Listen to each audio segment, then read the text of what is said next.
Hi, I'm Ailbhe McDonagh. In this video we'll be discussing a specific type of shift called a pin-prick shift. This is the fourth of 4 shifting videos I have made, so please do go back and watch the first 3 as we discuss the motion for shifting in those previous videos.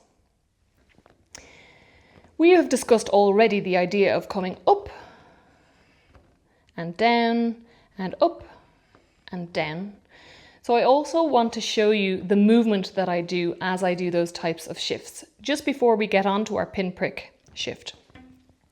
So let's imagine we're going to do a big octave shift.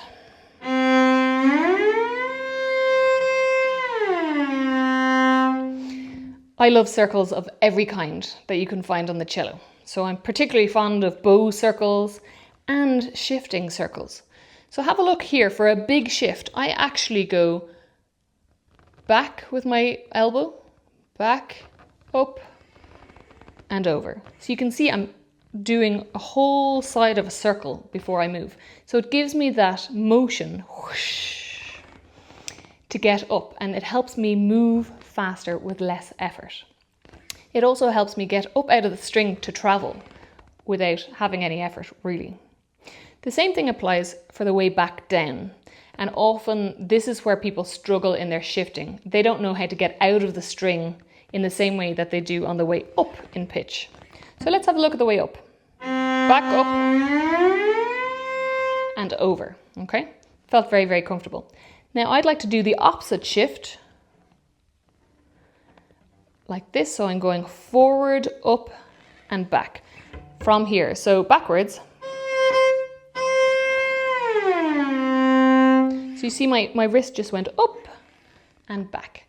So it's actually helping me travel, get up, to glide on top, sort of like a ballerina on points, and then come back down in our weight. Now if you notice in our shifting, I never go down as I'm shifting. I'm always skating on top of the string, on the inside of the string. We didn't mention that one before. So as I go up, here we are, and then back down in pitch. All right. Of course, when we're doing smaller shifts, we don't have to make such a big circle. So imagine I'm going 2 to 2. I don't have to do a full elbow. It would be a bit ridiculous. Too much effort for something so small, but I still feel the circle. And that's where I think the wrist really helps. We can sort of do a small wrist circle. So you see what happens there, the movement gets smaller and smaller, the smaller the shift.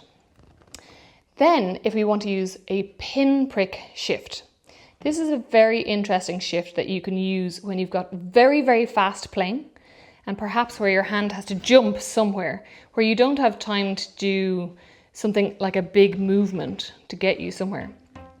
So the idea is that you put your finger over the note that you're leaving, and as you get to it, you're going to give it a little downwards pinprick. So it literally goes down and up, down and up. So it's like you squeeze the fingerboard from the top, down, up, down, up.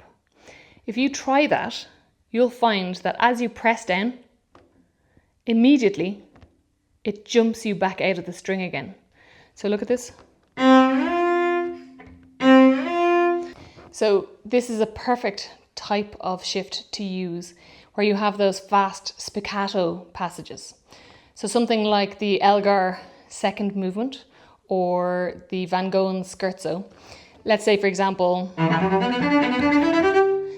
there it's quite fast. We have to move. We don't have a lot of time to move with our big circles. So on the last note, down. I have a little feeling of going downwards with a pinprick, so. And it jumps my hand out of the position in a very fast movement.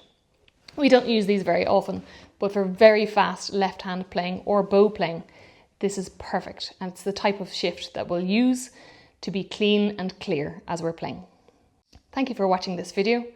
If you have any questions or comments, please leave them below.